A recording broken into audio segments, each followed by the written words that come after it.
This meeting will be recorded. When we start meeting, Zoom will prompt for your consent. Please accept it by clicking OK. Now with that, let's get the party started. Let me call upon our Program Quality Director, Abhijit Joshi, to introduce the dignitaries. Over to you, Abhijit.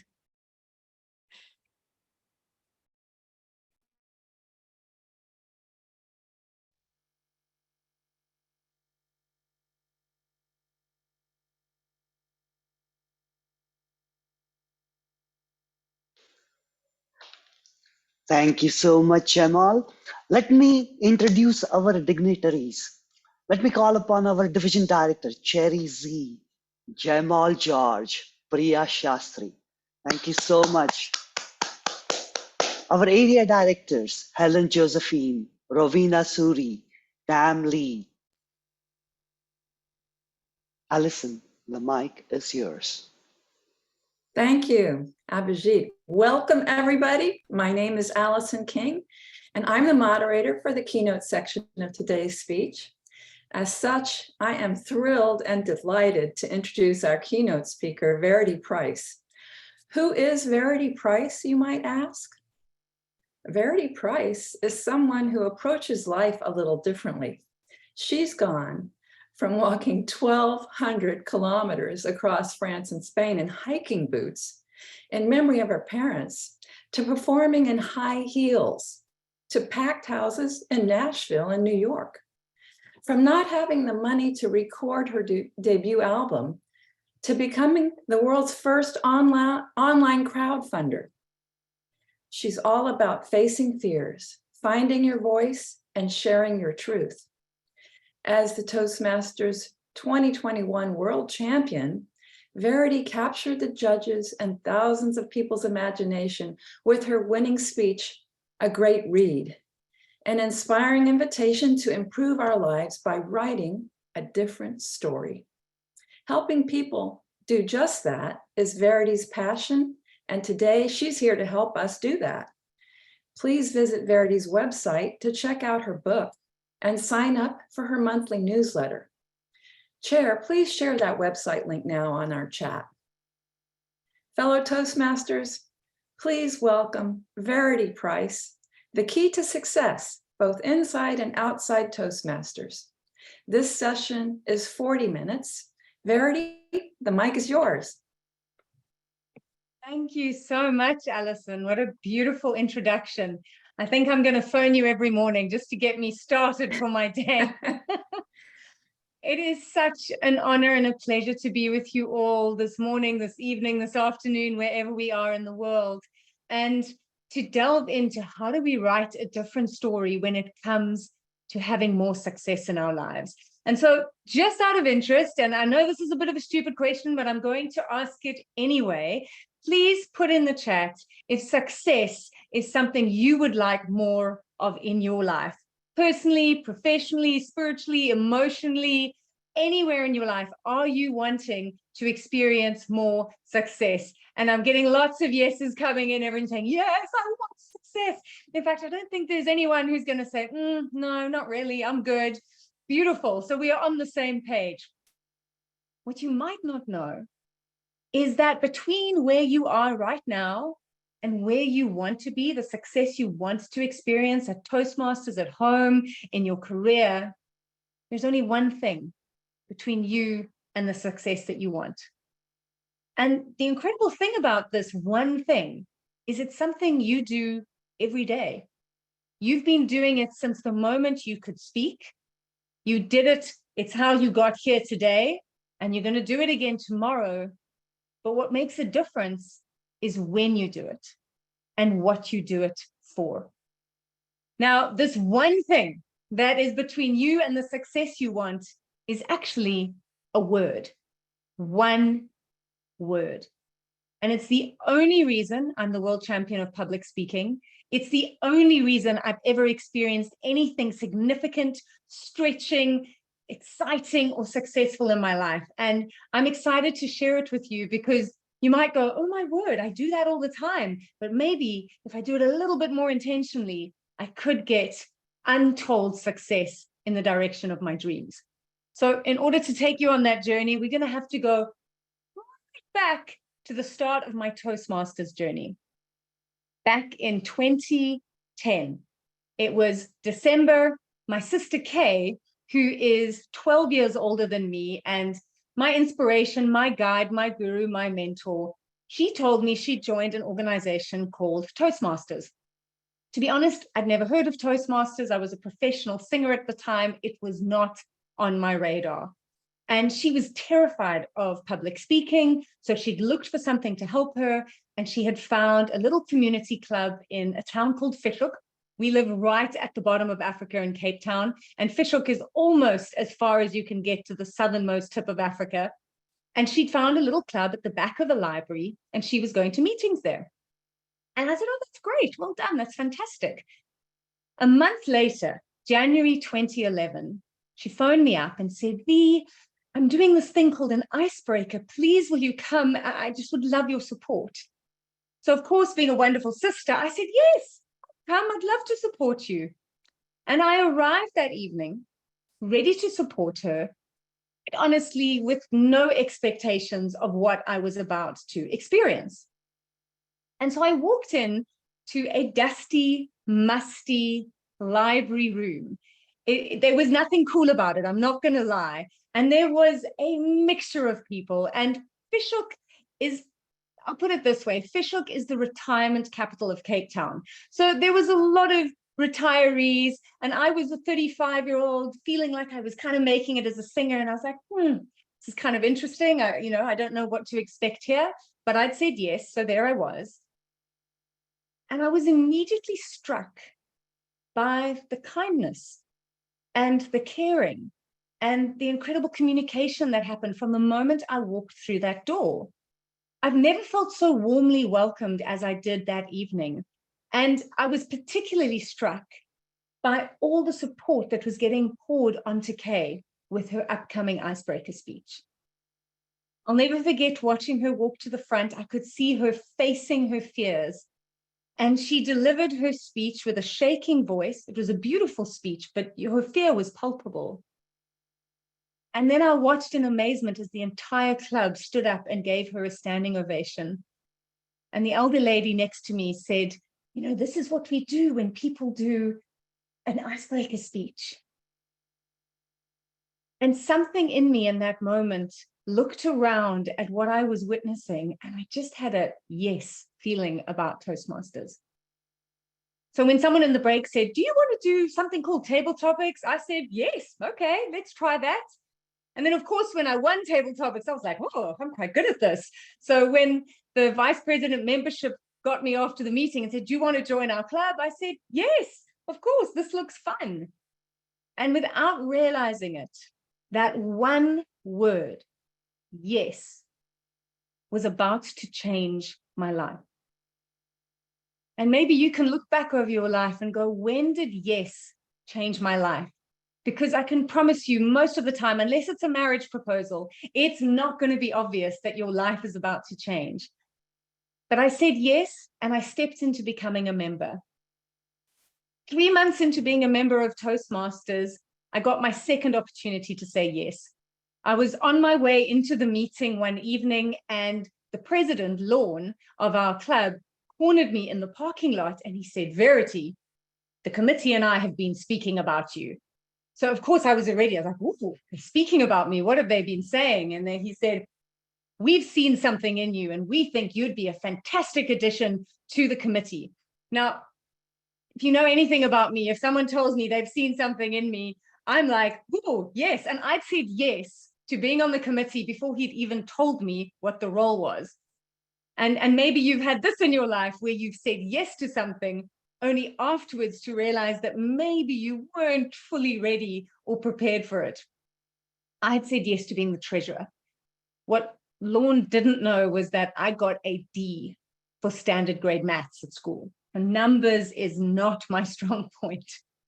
But because I'd said yes, I stepped into the stretch that yes was offering me.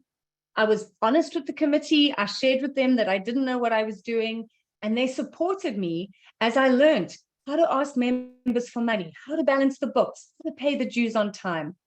And the extraordinary thing that yes did for me personally and professionally was I got better at invoicing my own clients. I got better at getting money into my own business. And suddenly I was hooked on what leadership in Toastmasters meant. A few months later, we got the news that there was a club contest. And they said, do you want to enter? And I said, yes. 2012, I've been here a year, I'm ready. My sister Kay also said yes.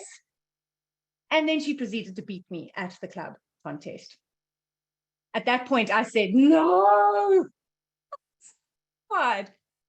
I was so arrogant. I thought, I'm going to win this. I'll be fine. Poor Kay. Well, not only did she beat me, she went all the way to the world semifinals with the 6th speech she had ever given in Toastmasters.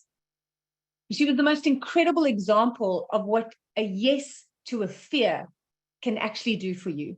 She went from being a terrified icebreaker to coming second to Ryan Avery in the world semifinals in 2012, all because she said yes to competing. I have to admit, at that point, I started saying no to competing. I put a lid on the hard work that goes into contests, on the fact that I might fail and look foolish. And instead, I chose to say yes to leadership. And that was the point that I really embraced leadership at Toastmasters. I said yes to doing PR. I said yes to being president. I said yes to becoming a division director directly after being a president, not having been an area director.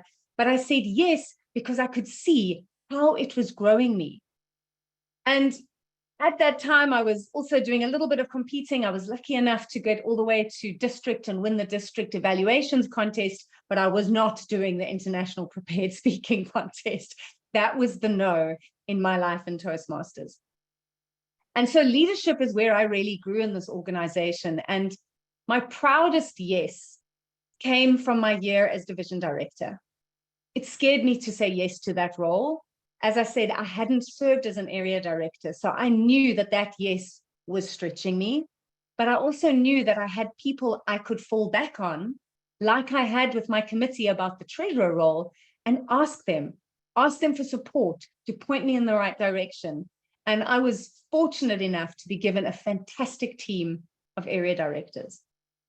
Now, this was my leadership defining moment in terms of when you step into a big leadership role, as all of you are this year, and whatever you're doing for your club or for your area or for your division or district, this is the point where you decide at the end of this, what is my vision? What is the legacy I want to leave? What is it that I want to be remembered for? And there was one thing I wanted to be remembered for if I was going to be division director. And that was a realization that I'd had during the 2012 speech contest, watching my sister compete. I didn't know anything about Toastmasters as a new Toastmaster. I suddenly discovered we had an area and I watched her and she won. Then I suddenly discovered we had a thing called a division. And I went and I watched her and she won. But we were told that we had 4 areas in our division, but at the division contest, there was only 3 areas represented. Now that seemed unfair. Where was the winner from the 4th area? So I asked, and I was told, oh, well, you know what? Our 4th area is actually 800 kilometers away in a different country, Namibia. I do not understand how this happened geographically, but we were in Cape Town and our 4th area was 800 kilometers away, and they could never afford to come to our contests. So 3 years later, when I was given the chance to serve as division director, the legacy that I wanted to leave, the reason I said yes to that role was to ensure that we never again had a division contest where area D4 was not represented.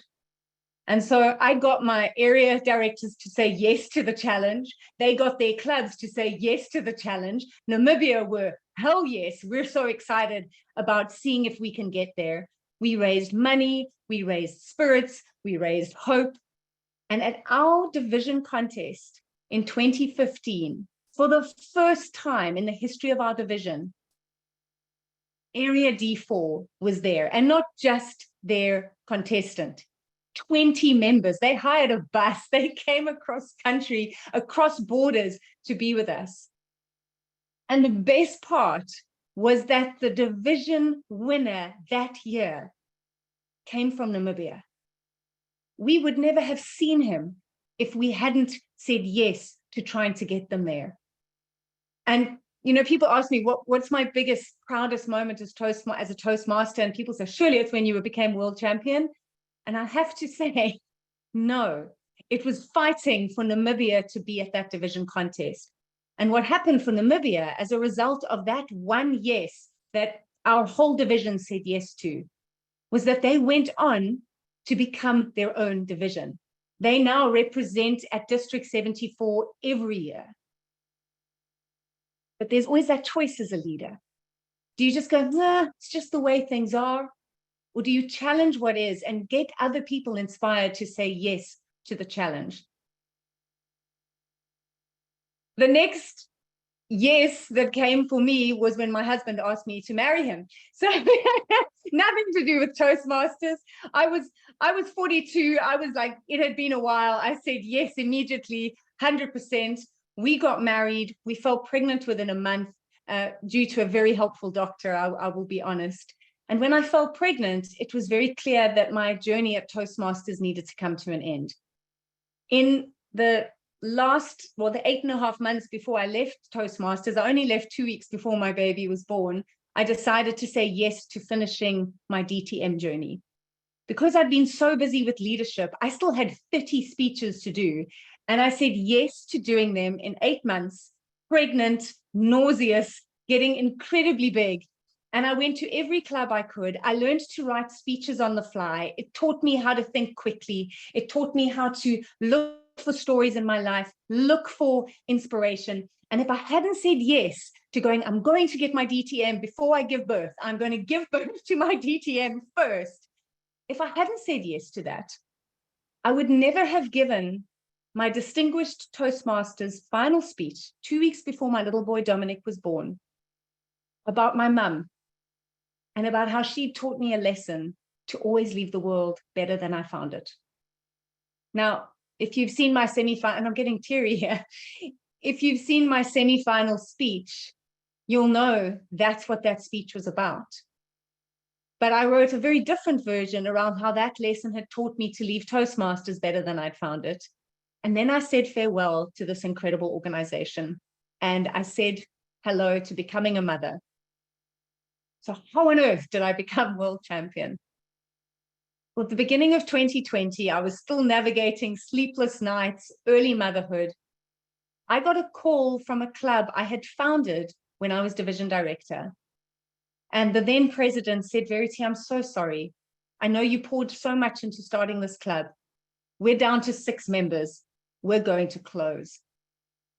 And I did not say yes to that idea. I said, hell no, we are going to turn this around. I rejoined Toastmasters. I stepped up as their president, and we decided to use this crazy thing called lockdown to leverage what we could with that club.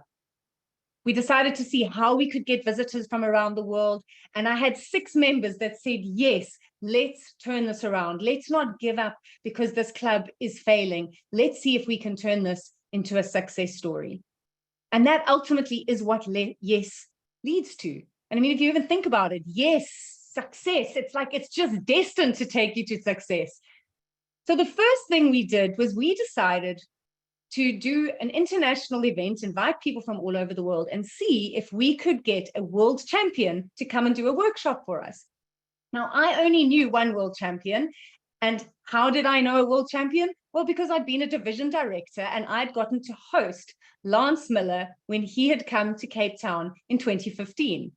So I reached out and said, Lance, I know you must get asked all the time. Could you come and do a workshop for my club? I'm trying to turn them around. And Lance said, yes. We had 200 people online at that meeting. 200 people. And by the end of that meeting, we were up to 16 members. We then got a top comedian in South Africa to come do a workshop on humor. He said yes. We had another 200 people, and suddenly we were at 20 members. And the beautiful thing was all of us saying yes to the challenge of turning that club around. It was keeping our lives alight while we were in the dark, living in our rooms, totally isolated. It gave us community in one of the hardest times of our lives. Now, that yes of rejoining Toastmasters meant that I had to start Pathways. And I'm not going to lie, I had a bit of a no about Pathways. I was quite attached to the legacy program. I love the Competent Communicator Manual, but I said, I'm here, I'm a Toastmaster, I'll say yes. I decided to do visionary communication. I'll do my icebreaker, why not? And when I looked to write my workshop, my speech for my icebreaker, I went back to my DTM speech.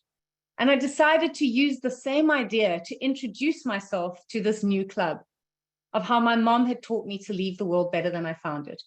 It was a different version of the speech. It was an icebreaker, not a DTM speech. But when I finished it, there was a little voice that said, Verity, that's a contest speech. That idea right now with where the world is, that could get you to the world finals. And another part of me said, yes. And I made that decision in November 2020 that I was going to enter. And to be honest, I made a decision, a crazy decision somewhere deep inside of me that I actually believed I could win. I don't know where I got that idea from, but I said yes to it, even though it scared me. And then I said yes to the hardest work I have ever done in my life. I had to step past all my fears of failure, all my fears of rejection, all my resistance to feedback and changing and having to put myself in front of people and be under a spotlight. And each yes made me a better speaker. It made me a better listener, and it made me a better leader. Now, you know how the story ends, but it was not guaranteed. It was not guaranteed, but every time I said yes to the hard work and I said yes to paying for coaching, I reached out to Lance, I paid him to be my coach because I knew I wasn't going to get there by myself. Every yes led to the success that has come from winning that title that has ultimately changed my life phenomenally and profoundly. But that's not the yes that mattered.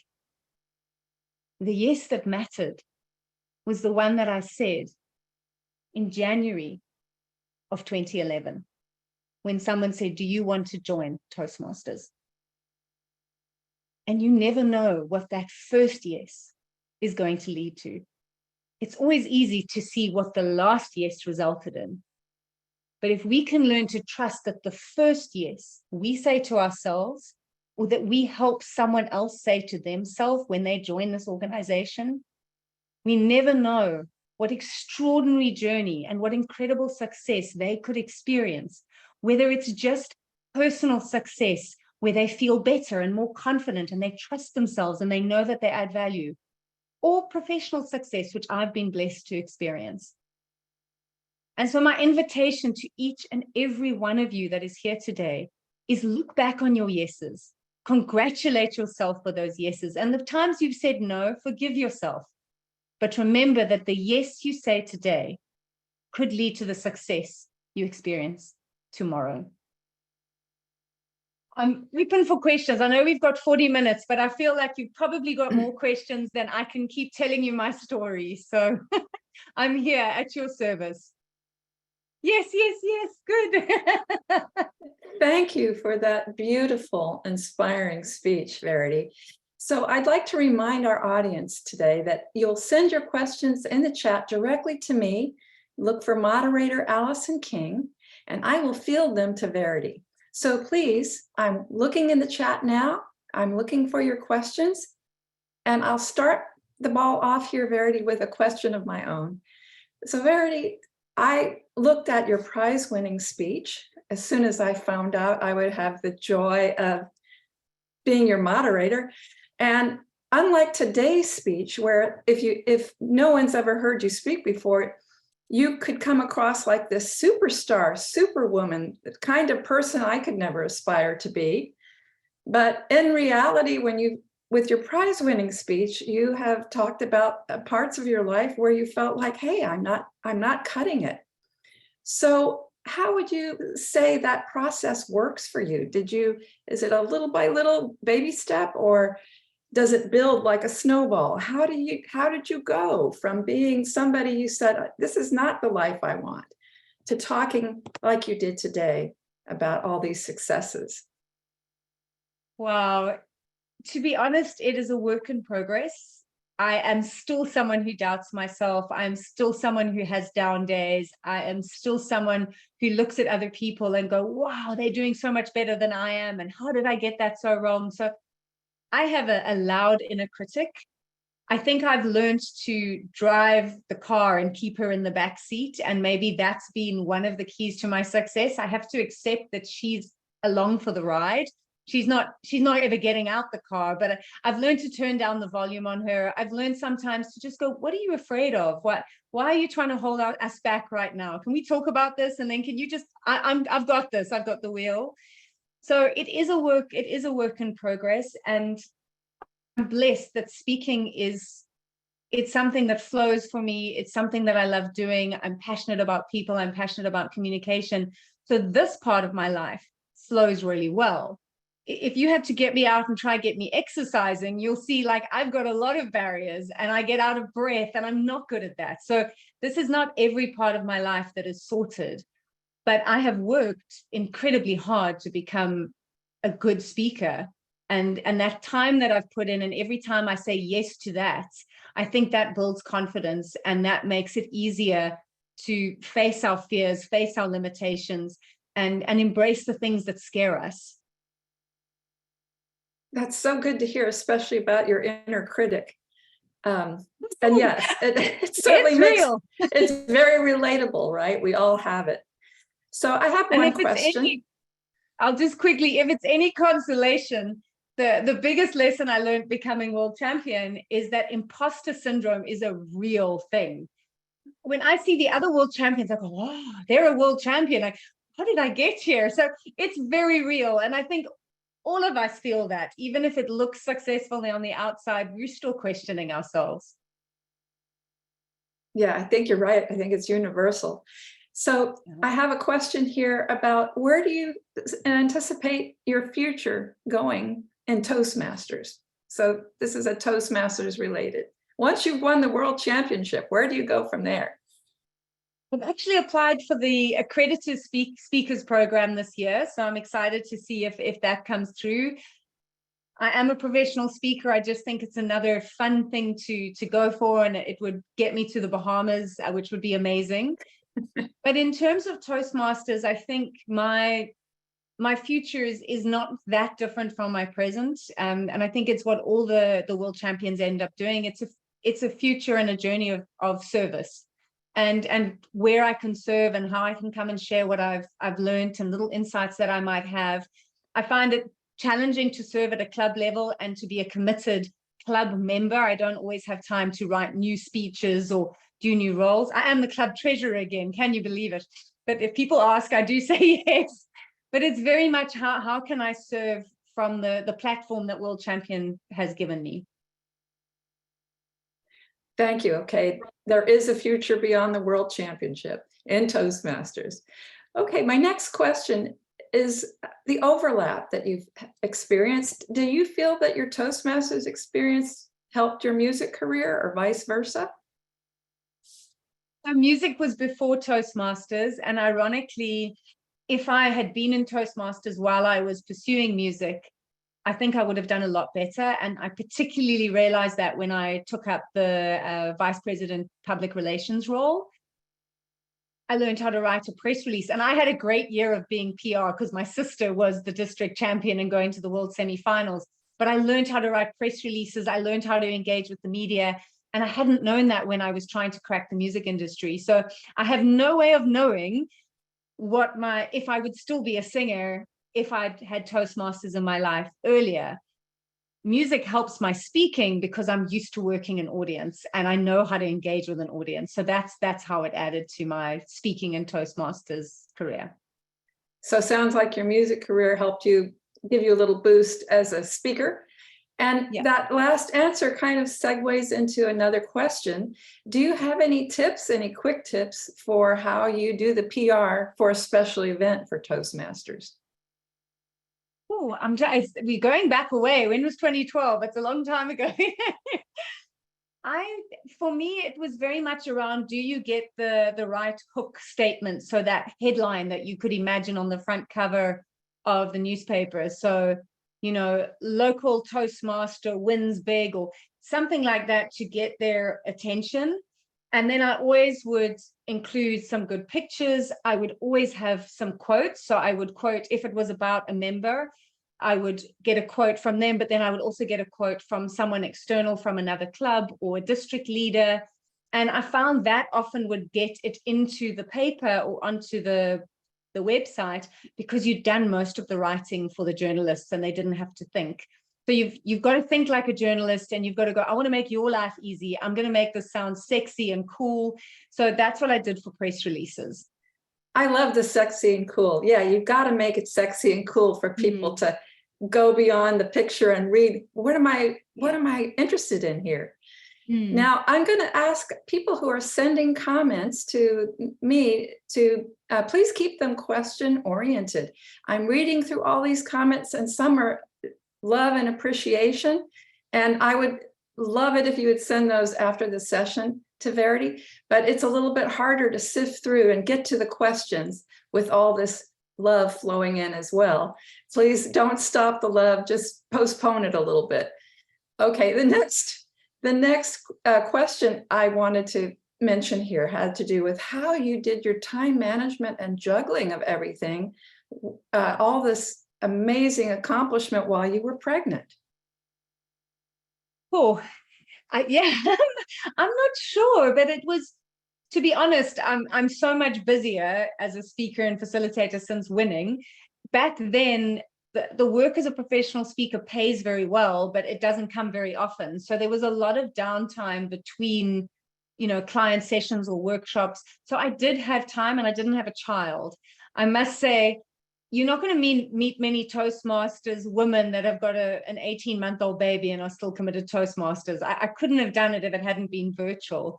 So it wasn't that difficult then because I was slowing down on work and I had a very clear goal, is that I'm getting my DTM before I give birth. So somehow what did they say? If you want to, until one is committed, there's hesitancy, that chance to draw back. And when you set the goal, everything falls into place. So I just found meetings I could pop to that worked for me. And then I just did it. But sometimes I was writing the speech on the day, and it really set me up for the World Championships on how to just find speeches on the fly and then find the good one.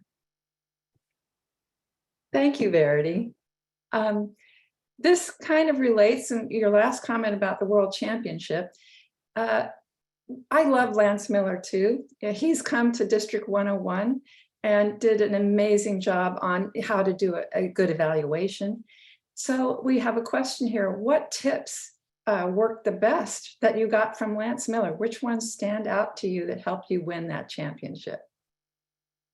The one that was the game changer was our first session, which was before my district contest. I just knew that I couldn't do the speech I had for district and run the risk of that video if I won not being good enough to make the semis. And so Lance agreed to review my speech, and I didn't enjoy the feedback he gave me because he pulled it apart and I didn't want to listen for a while. And then I started listening. And the thing he said to me that really changed everything was that the current formula of most speeches is people tell a story that makes a point, and then they tell the audience that they should also do this and take the message on and change. His formula is you tell a story that makes a point, and then you share how you applied it to your life and how you changed. And it's through your transformation and kind of from arrogance to humility or whatever that shift is, that the audience will change naturally. And then your call to action isn't trying to push them to do something. It's just an invitation. And in many ways, they've already accepted your message. So that was the key one. Tell a story that makes a point and then show how you've applied it rather than telling them to apply it.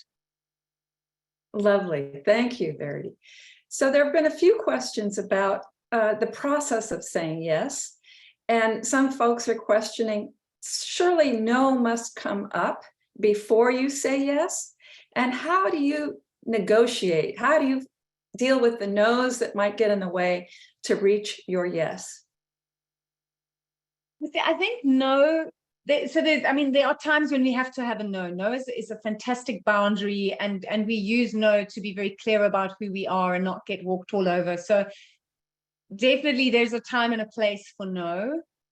I think this is where self-awareness comes in, and understanding that when you're saying, I don't want to do this, no, you're actually just afraid of failure and you may be limiting yourself. And then go and think about that. Why is that a no? Is it because I'm afraid? Or is it because I'm really clear and I can't do that right now? And if it's fear, and if it's like funny reasons, go, what would happen if I said yes? What might come out of this? And that might take you somewhere you've not expected. And I can only say that because I said no to competing for 6 years. And it was very justified. Toastmasters doesn't get me. They don't like my style of speaking. I'll never win this contest. Why bother? Well, it just shows that when I said yes and adjusted my speaking to fit the contest, I won. But if I kept listening to myself, I might not be here. Okay, well, one more question on your world stage experience. Of course, you've mentioned that you're a singer, so you had some experience of performing in front of people, large audiences. But was there a special kind of fear right before you stepped onto the world stage that you had to manage that was maybe different from stepping onto a stage to perform as a singer? I can't even access the terror every level of the contest, and it just got worse by the time I got to district, then semis and finals. And actually, if you listen to my world champion speech, you'll hear there's my voice is a bit caught, my first few words, and then it comes out because it was like, I can't believe it started, So I was pacing around. I was using my parents-in-law study, and I was pacing around doing power poses. I didn't watch the other contestants. I just had them on mute. I just couldn't put myself in that space. And I was terrified, but at the same time, I was reminding myself that your brain processes terror and excitement in the same place. And so I kept saying to myself, I know it feels like terror, but you're excited because you've worked hard. You're excited because you've got a message that you really care about. You're excited because this is a chance to, do a testimony to your mom or your dad. So that helped me. But no, I have never felt nerves like I did for those contests. Wow, that's a little surprising given you had so much performance experience. So no, I have but you don't get judged in a performance. They're not right, looking at you. Right. Yeah, it is different. So I have another question here. How long does it take for you to prepare and write a speech? Whether it's a world championship or just a speech in a club, how long is your speech writing process? It definitely varies on the context. So I'll be very honest about today's speech. Today's speech is, it's the second time I've done this kind of speech around yes. And here I haven't written it down. I know the timeline. I know the concept. I'm using the idea of the yeses and where they led me. And then in many ways, the whole process is impromptu, and I'm trusting that my intention and my story is going to hold me. And I've thought a little bit about the beginning, a little bit about the end. So it's very loose, but it's my story. So you can't really get it wrong. I know where I'm going. For a contest speech, both my speeches, I wrote 32 versions of them. And in the last 3 months of competing, I worked on both my speeches an average of 3 to 4 hours a day. I actually stopped working. I was so driven, and I had this bizarre, I don't know why I thought I was going to win, but I had this weird feeling it was going to happen. So I just put everything into it. And I know not everyone gets to do that, but it was 32 versions. For a club level speech, I will normally write out one, and then I will walk away from what I've written and I will speak it. And I will find the spoken voice, because we don't write the way we speak. And so I will write it, and then I'll walk around the room speaking the gist of it, and then I will go and rewrite it in the way I spoke it so that it's more accessible, more conversational. And, for a good club speech, it's a couple of hours, 3-4 hours writing, rehearsing, but I'm not trying to be word perfect. Contest is a different beast. Oh, it's nice to hear that you don't, there's a style that works where you don't memorize your speech and you just have a roadmap that you know where you're going and you know all your points, and then you speak from your heart. Would you say that's your process? So I am curious how. To be, I'm too busy to write my speeches. Right. I tell you, it's today's speech was flawless. I mean, it looks like you must have prepared backwards and forwards. How many, if you could guess, how many hours would you say for today, for this speech? It's been on my mind the last 2 weeks, and sometimes I'll wake up in the morning and it'll be quiet just before my little boy wakes up, and I'll think, oh, I could start like that. And then I'll just think, I know the story. So I don't think about how I'm going to say it. And suddenly there was little bits of dialogue today that I hadn't practiced. But it's, for me, those are stolen moments while I'm driving 15 minutes here, 15 minutes there. I'm not actually rehearsing it. But it's also because I speak for a living. So I do have the luxury of being able to trust that it will flow. And so I always say to people I'm coaching, if you're learning the skill, don't put yourself in that position. This is 15, 20 years into speaking, facilitating. I speak all day. So I have a little bit more leeway. That's what experience gives you. But I mean, the workshop I'm going to do later, that I had to write after I won the World Championship, I worked on that for days to work out the flow. And again, it's not that it's word perfect, but to really be clear on where I want to go and what I want to share. In the moment, different audiences will trigger different things for me to share, but I've got a lot of things I can draw on to illustrate a point. Yeah, experience and just having a repertoire of things that you can draw on would certainly make things a little easier. So people are wondering, how has your life changed since 2021 and you won the championship? Well, my weekends are not my own anymore. I think you should more ask how my husband's life's changed, but it's been pretty unbelievable. Professionally, I would say it's quadrupled to quintupled my business and how busy I am and where I work. It's opened up opportunities. I now am on the faculty of a graduate school of business to teach presenting skills for executive education. I could never, ever have walked in the doors of a top university and said, you should have me, I was already teaching presentation skills, but the title opens doors. And as the 2020 world champion, Mike Carr said to me the day after I won, there's incredible network with champions. The minute you win, they all kind of gather around you and how can we help? And, what do you need? And he said to me, Verity, this title is not going to give you the work, but it'll always put you in the top 3 they're considering. And that's what it opens up for you. And that's an incredible opportunity. You still have to show up. You have to be your best. You have to be professional. But my life has changed, and it's definitely made teaching other people and coaching people how to win as presenters has been the new focus of my business. It used to be strategy and innovation. So it's definitely changed. Yes, for me, it helps me see if I could strive to do something like you did, it would open doors I can't even imagine. And your story makes it seem like, yes, we could do it if we just say yes.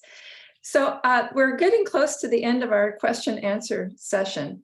So one last question. This is our last question for today. I'm sorry if I didn't wrap in my way I phrase these questions, everyone's question in. But this is the best I could do for amount of time. What resources would you recommend the audience to use, whether books or software or somebody they can follow online or coach, any kinds of training and self-improvement resources that you've found valuable? Gosh, there's so many out there. Of course, I mean, I can be shameless and punt myself. I'll just pop it up there. You're welcome to follow me. I do have an ebook on my website, $10, Present with Power, really help you to write your next speech powerfully. And from my personal perspective, what I try to share online on Instagram and LinkedIn is presenting skills, tips, how to do better, how to be aware of yourself. And then I also share a lot of positive psychology and how to write that different story and the tools that I use to turn my life around. I then watch, there's authors like Sean Akor, his TED Talk, The Happiness Advantage. I love following him. For me, I'm fascinated in mindsets, and I'm fascinated in how do we say yes to living our best life rather than accepting the status quo. Simon Sinek, I mean, is a good old favorite, but I find Brene Brown, I find kind of the greats out there, they continue to add value. And then I follow all the world champions. I mean, Craig Valentine, Darren Lacroix, Mark Brown, Lance Miller. I'm learning from them all the time. You know, as I say, I'm still the rookie. And Cyril Jr. Dim, he's 24 years old. And sometimes when I watch talks he's done, I'm like, this man is wise beyond his years. And I'm humbled by what I learned from him. So choose your mentors. They're online. Go and find the people that resonate, follow them, listen to them, learn from them. Even if you can't have one-on-one sessions with them, they're putting it all out there. So I follow the breadcrumbs of inspiration and use it as it works in my life. Oh, thank you. And please, can we get Verity's website and book and resources put in the chat so that anyone can copy and paste them? And thank you for pulling up your slide with your own resources there, Verity. I'm sure you've inspired a lot of us to want to follow you and learn from you in more detail. So look in the chat for the link to more of Verity's resources. And Verity, I thank you so much for joining us today. That was our last question we have time for. You've inspired me, and I think everyone here, with your amazing story, but also made us feel like it could happen to us too if we just say yes. Tech Chair, you can stop recording now. Now you can flood the chat with love for Verity, now that I don't have to find